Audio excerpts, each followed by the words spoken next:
Namaskar, hello and welcome to Sansad TV. I'm Tina Jha. You're watching House Highlights, where we take you through the day's proceedings in both houses of parliament.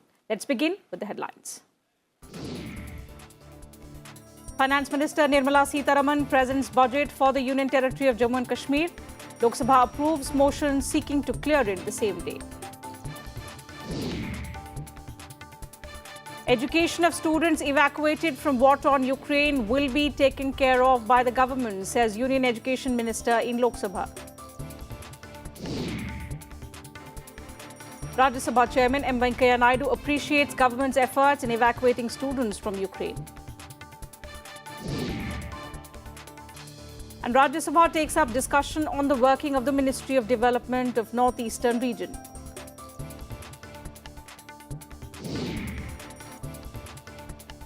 The second part of the budget session resumed today after a 30-day recess, during which the department-related parliamentary standing committees examined the demands for grants of various ministries and departments. Now, in view of the declining COVID-19 cases, both houses resumed normal sittings for the second part of the session. So in the Lok Sabha today, Finance Minister Nirmala Sitharaman presented a 1.42 lakh crore rupees budget for the Union Territory of Jammu and Kashmir for the year 2022-23. She also presented the supplementary demands for the year 2021-22, totaling 18,860.32 crore rupees for the Union Territory. Replying to the discussion, the Finance Minister said that the budget 2022-23 for Jammu and Kashmir is more than 1 lakh crore rupees mark once again, which is an indicator of the government's commitment to make Jammu and Kashmir a model of development. She added that the budget for J&K will focus on good governance, deepening grassroots democracy, accelerated development, facilitating investment for improving quality of life, youth initiatives, women empowerment, and also broadening social inclusion. Lok Sabha MPs cutting across party lines participated in the discussion. Listening. The quality with which developmental projects are getting completed, sir, I certainly want to highlight that. In 2018 and 19, 9,229 projects were completed. In 2019 and 20, 12,637 projects were completed. In 2020-21, sir, 21,943 projects got completed. In 21-22, which is ending this March, 40,000 projects have been completed, and they will be some of them will be completed by the end of March this year. So that is the difference and the speed with which projects are getting completed. Now, registration has been brought under the Jammu and Kashmir Public Service Guarantee Act, and as a result, since 2019, 1,44,200 registrations have happened, and the value of this is 775.93 crores. So figures are available, it has all been distributed. So the doubts that are in the minds of honorable MPs about actually is it happening? Yes, it is happening. The figures are there and they speak for themselves. So there was this concern about it's all right, but terrorism is still on. There is no difference. That is why you're clamping down.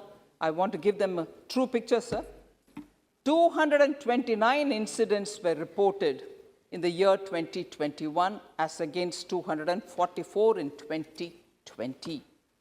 There's a 33% drop in the number of police and security personnel martyred from 63 in 2020 and 42 in 2021. So there is a 32% decline in terrorist recruitments. सदन में 8 अगस्त 2019 को माननीय प्रधानमंत्री जी ने कहा था और 18 अक्टूबर 2020 को माननीय गृह मंत्री जी ने कहा था कि जम्मू और कश्मीर के स्टेटहुड का जो विषय है उसके ऊपर जल्द निर्णय होगा, जल्द फैसला होगा। आज हम मार्च 2022 में हैं। मैं सरकार से ये पूछना चाहता हूं कि जो वक्तव्य माननीय प्रधानमंत्री ने इस सदन में 2019 में दिया या उसके बाद कई बार माननीय गृह मंत्री ने दिया, सरकार उसके ऊपर कब अमल करने जा रही है? कब जम्मू कश्मीर का जो स्टेटहुड है उसको रिस्टोर करने जा रही है। बहुत सारे बड़े बड़े प्रोजेक्ट जो हैं वो जम्मू कश्मीर में चल रहे हैं और विशेष तौर पर अगर मैं कहूं कि जब से केंद्र में नरेंद्र भाई मोदी जी की सरकार बनी है, जम्मू कश्मीर के बाग खुल गए हैं और जम्मू कश्मीर में विकास की गति जो है वो तेजी के साथ आगे बढ़ रही है।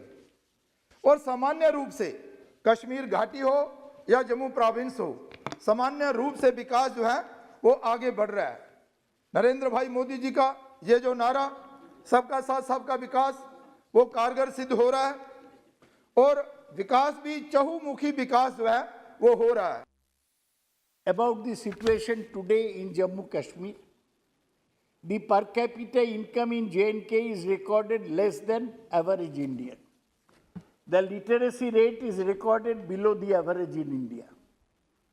The unemployment among educated persons is recorded 22% against 7% in India. The electricity available to public for domestic purposes is dismal. ये मेरा नहीं, ये तो अभी Kashmir times 2322 is written by a Kashmiri. कि गृह मंत्री जी कह गए थे the statehood will be restored, तो ये कब होगा? शायद कांग्रेस को याद नहीं है, पंडित नेहरू कॉन्स्टिट्यूएंट असेंबली में श्यामा प्रसाद मुखर्जी को कह गए थे कि ये घिसते घिसते घिस जाएगी, अनुच्छेद 370, लेकिन 70 साल नहीं घिस सकी, हमने घिसाई। प्रधानमंत्री मोदी जी ने जब बागडोर देश की संभाली, and he showed the courage, the conviction, the capacity, and the legislation was moved by the home minister Amit Shah. House board में मैं टूरिज्म में आपके माध्यम से सरकार से एक मांग ये रखना चाहता हूं, कश्मीर इतना खूबसूरत है, कश्मीर जन्नत है, कुछ लोगों ने उसको जन्नम बनाने के काम किया, आज मोदी जी ने उसको फिर से जन्नत बनाने के काम कर रहा है। और कश्मीर में और जम्मू में बहुत सारे जो बुद्धिस्ट आर्कियोलॉजिकल साइट्स है उनको टूरिज्म मैप पे लाने की जो आवश्यकता है, और इतिहास को मिटाने के लिए नहीं, इतिहास को उबारने के, सच्चा को जितना भी कड़वा हो लोगों के सामने लाने की आवश्यकता है। फ्रूट, वेजिटेबल और स्पाइसेस, ये एक जम्मू कश्मीर की पहचान है। चाहे केसर हो, चाहे सेब हो, चाहे इसकी सब्जियां हो, कमल ककड़ी हो, ये तीन चीजें, और कमल के साथ तो आपको प्यार होना ही चाहिए। और उन चीजों की जो है उसके एक्सपोर्ट का, उनके एक्सपोर्ट के लिए, उनको जो है फूड प्रोसेसिंग के लिए इस बजट में कुछ नहीं किया गया। कृपा करके इस पे ध्यान दीजिए। अब बात यह है कि ये सारा नैरेटिव है, ये एक धोखा है, मुल्क को धोखा देने के लिए बात कही जा रही है, बुना जा रहा है। हकीकत में कोई चीज़ नहीं। अब नेशनल हाईवे की बात लीजिए, इन्हीं 3 महीनों में डॉक्टर साहब जानते हैं कि तकरीबन 1.5 महीने नेशनल हाईवे बंद रही। Jammu Kashmir national highway NH 44, क्यों? क्योंकि है ही नहीं, यातायात नहीं रहा। तो जनाब ये है कि ये नॉर्मल सी पहले की नहीं है। आप जो एस्पिरेशंस है उनको एड्रेस कीजिए। हम देश का हिस्सा हैं, देश से बाहर नहीं है। What is the government is doing, sir? Their number one enemy is press. They are muzzling the press. Not only in Kashmir, that is everywhere. Sir, media, that independent body, they made a fact-finding report. Sir, that report says, sir, there are forces, they were forced to evict from the places they were staying. I wish to reiterate that it is a shame that this government forced this August House to take over the powers of the Legislative Assembly of Jammu and Kashmir by misinterpreting the constitutional provision in blatant violation of all democratic principles and precedents. Sir, what purpose is the government achieved by the withdrawing the special status and converting it into 2 union territories other than breaching the trust of the people? मोहतरमा finance minister साहिबा से जानना चाहूंगा कि इस ऐवान पर आप रख दें कि कितना एक पैसा इन्वेस्ट हुआ नहीं हुआ। MOU की बात मत करिए, कागजात तो बहुत निकलेंगे, मगर MOU नहीं बल्कि एक पैसा कितना आपने इन्वेस्ट कश्मीर में करवाया। Demand a comprehensive revival package for the whole Union territory, especially the Kashmir division that suffered the most losses since August 5, 2019, when the center ended a Jammu and Kashmir special constitutional position. The KCCI recorded a loss of 18,000 crores in the wake of the internet blackout and security restrictions after August 5, 2019, sir. The losses jumped up to 44,000 crore by the end of the year 2020. These losses were inflicted by the situation that was beyond the control of the traders.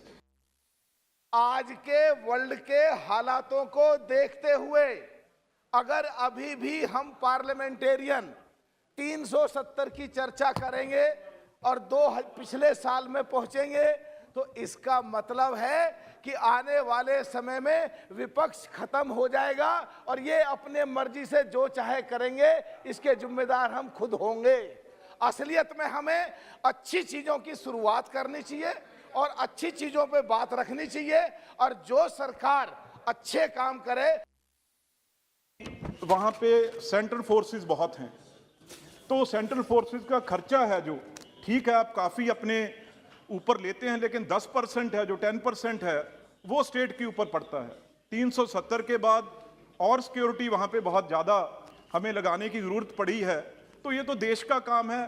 तो लगातार Jammu Kashmir government ये request करती रही है, बार बार भी ये बोझ हम नहीं उठा सकते। इसके लिए ज़रूर जो हमारी सेंट्रल फोर्सेस हैं, CRP है, CSF है, BSF है, इंडो तिब्बतियन पुलिस हैं और फोर्सेस हैं, उसका जो पैसा है ज़रूर जम्मू कश्मीर से, क्योंकि वहाँ पे जो लोगों की स्कीम के लिए जब भी हम कोई ना कोई पैसा पैकेज देते हैं तो इसमें पैसा बड़ा उनका खर्च हो जाता है, ये सेंट्रल गवर्नमेंट को उठाना चाहिए। Moving on, Lok Sabha members demanded that the government formulate a policy to allow students evacuated from war-torn Ukraine to complete their medical education in universities in the country itself. Raising the issue during the zero hour in the Lok Sabha, MPs from YSR Congress demanded that the government take steps to relocate students rescued from Ukraine in medical colleges across the country to allow them to complete their studies. Congress member K. Suresh asked the government to waive off education loans taken by these students pursuing education in Ukraine. Let's listen in. Thousands of students from Andhra Pradesh who've been pursuing their medical education in Ukraine, they have been evacuated from Ukraine.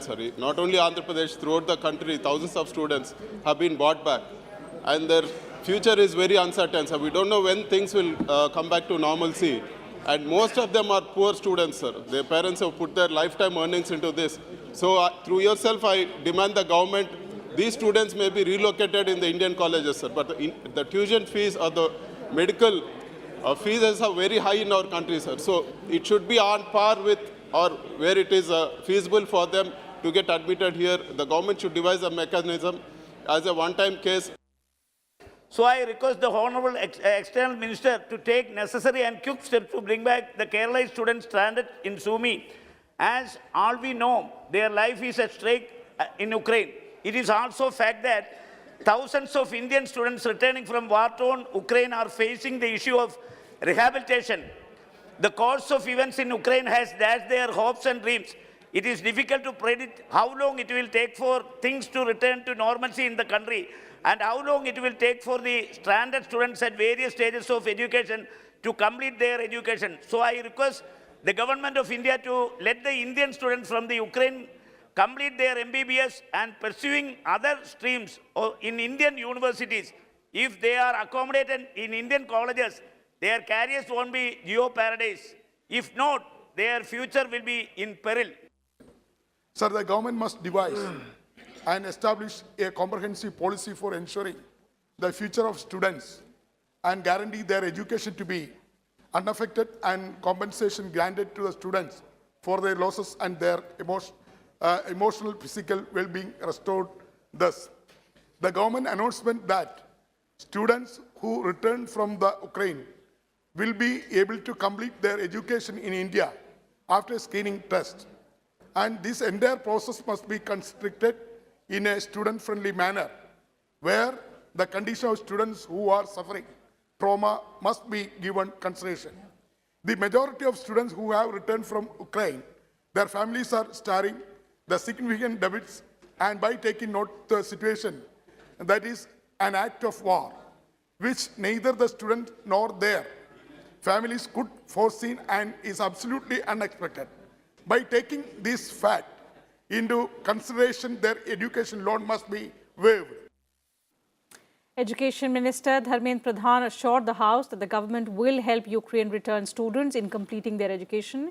He also said that Operation Ganga to evacuate Indian students from the war-torn country is proof of the collective wisdom of 130 crore Indians.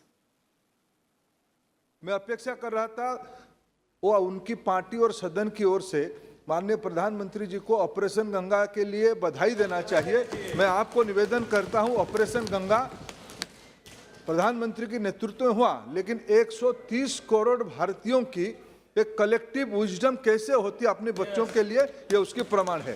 जब ले ही आए हैं उनको, उनके भविष्य में भारत सरकार सामूहिक रूप में उनको डॉक्टर बनाने के लिए जो जो व्यवस्था रहेगी उसकी चिंता करेगी। आप उसमें अस्वस्थ रहिए। आज तो उनको संभालने के लिए, उनको शौक से निकालने की टाइम है। आप उस सभी लोग हम उसी में लगे।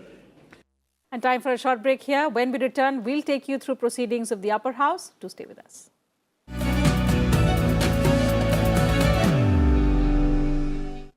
The glorious journey of India's 75 years of independence, protection of rights, ensuring equality, to empower, to deliver justice. Laws that have defined India and its people. Laws that everyone should know. Watch 75 years.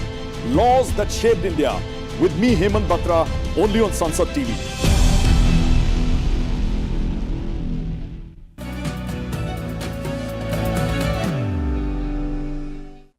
Welcome back. Let's now take a look at what happened in the upper house through the day today.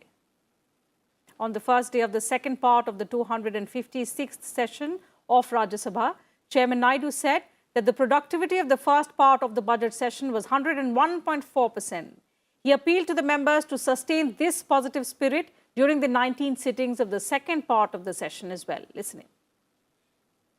You may recall the first part of this session that had 10 sittings marked a refreshing break from the turbulences of some previous sessions. There were no forced adjournments of the House during this first part. As a result, the productivity of the House was 101.40%. The last 8 full sittings of the first part of the session were free of disruptions and forced adjournments for the first time in the last 3 years. I appeal to the members to sustain this positive spirit during the 19 sittings of this part of session so that the House clocks productivity higher than 94% of the budget session of last year. It also apprised the House that 8 parliamentary panels of Rajya Sabha have held a total of 21 meetings and examined the demands for grants of 18 ministries encompassing 32 departments. 8 department-related standing committees of Rajya Sabha have held a total of 21 meetings for a total duration of 73 hours, 33 minutes, and examined the demands for grants of 18 ministries comprising 32 departments. I am happy to share with all of you that the average duration of these 21 meetings was 3 hours and 30 minutes per meeting, which is the best in this regard so far. This marked an increase of 1 hour 17 minutes per meeting, a rise of 56% over that of last year. I am glad to note that 3 committees met for an average duration of more than 4 hours for the meeting. The Committee on Education reported the highest average duration of 4 hours 48 minutes per meeting, followed by one on personal and public grievances with 4 hours 39 minutes, and the Committee on Commerce with 4 hours 8 minutes. However, there has been a decline in the average attendance of meetings this year from that of last year. The Rajya Sabha chairman praised the Indian government's efforts to evacuate students from Ukraine amid Russia's invasion. You are all aware of the situation in Ukraine. A large number of Indian students were required to be evacuated in the context of this situation there. This was a very challenging task. The government of India rose to and also the state governments rose to the occasion in evacuating Indian students as well as some students of other nationalities. These efforts are praiseworthy. The chairman also welcomed the parliamentary delegation from Austria, led by Wolfgang Sobotka, president of the National Council of Austria, in the House on Monday. I have great pleasure in welcoming His Excellency Mr. Wolfgang Sobotka, President of the National Council of Austria, and Her Excellency Ms. Christiana Schorowaz, President of the Federal Council of Austria, and other members of the parliamentary delegation from Austria who are on the visit to India as our honored guests. They arrived in India on Sunday, 13th March 2022, and are now seated in the special box. The delegation visited Agra yesterday and will be visiting Hyderabad before their final departure from India on Thursday, 17th March 2022. We wish them a happy and fruitful stay in our country. Moving on, the Upper House on Monday took up the discussion on the working of the Ministry of Development of Northeastern region. Members cutting across party lines took part in the discussion. Listening. 1,495 number of projects have been sanctioned to these 8 states. And out of that, 604 projects, nearly slightly below than the half. 604 projects are still undergoing, and most of the projects are, it is from 2010, 2011 to till date. Every member who goes there see the change. I'm not telling you that that the present government has only done it, but present government has done it in a more speedier manner, implemented the projects more and more in a speedier manner. Sikkim is one of the northeastern states. It has received unique distinction of 100% organic farming state. It has become proud of our country. The trend has to be promoted in the entire northeastern region. You should tell the Infosys and the Wipros and the TCSs of our country that go and set up one BPO there. We'll give the boys and girls of Northeast a chance to work there. That, I think, will be the true development and integration of the Northeast with the rest of the country. पहला condition है connectivity and communication.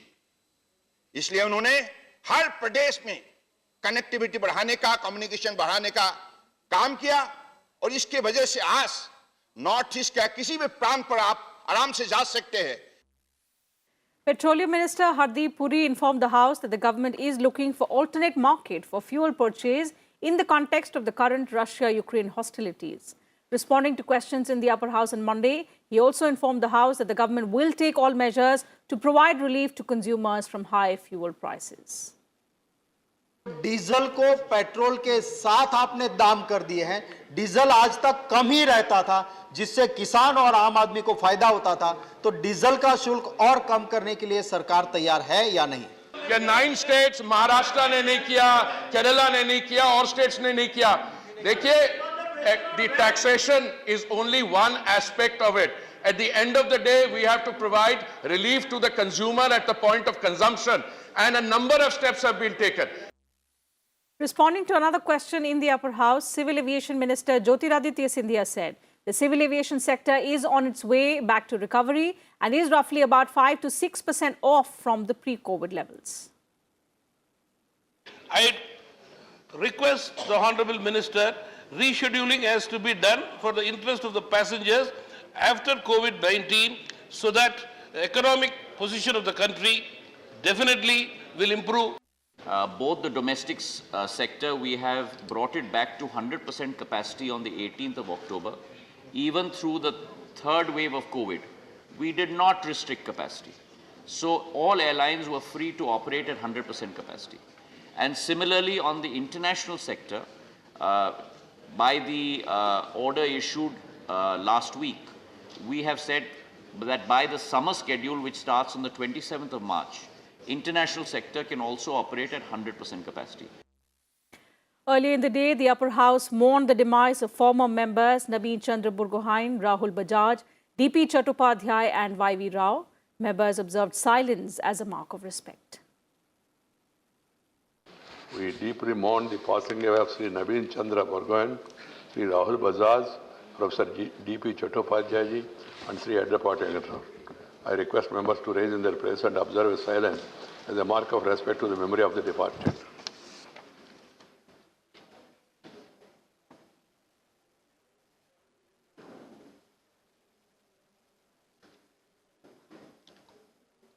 So that's it from us in this bulletin. Thank you for your time.